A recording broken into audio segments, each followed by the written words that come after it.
তথ্য যাচাই ছাড়া আপনি অ্যাকাউন্ট কেন বন্ধ করলেন? আপনার অ্যাকাউন্ট বন্ধ করা হয়েছে কমপ্লেন্টের উপর ভিত্তি করে, স্যার। সঙ্গে কথা হচ্ছে আপনার পারমিশন নেওয়ার জন্য কল দিয়েছেন না।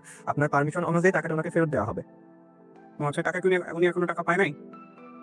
টাকাটা হোল্ড করা আছে, বর্তমান টাকাটা আমাদের আওতাতেই রয়েছে। আপনি পারমিশন দিলে টাকাটা উনি ব্যবহার করতে পারবেন। অভিযোগ করা হয়েছে তার থেকে পারমিশন নেওয়ার জন্য কল দেওয়া হয়েছে।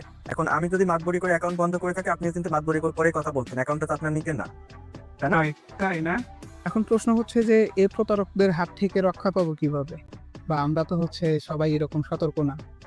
যে স্ক্যামারদের হাত থেকে বাঁচা খুবই কঠিন। তো সর্বপ্রথম আপনাকে যেটি করতে হবে, কোনোভাবেই কখনোই আপনার ওটিপি শেয়ার করবেন না। কোনো পিন বা পার্সোনাল তথ্য কখনোই বিকাশ জানতে চায় না। এগুলো কোনোভাবেই কারো কাছে শেয়ার করবেন না। যদি কেউ চায় তখন ১৬-২৪৭ নাম্বারে ফোন করে সাথে সাথে ওই নাম্বারে রিপোর্ট করবেন। সচেতন থাকুন, নিরাপদ থাকুন। এই প্রত্যাশায় বিদায় নিচ্ছি। সবাই ভালো থাকবেন। আল্লাহ হাফেজ।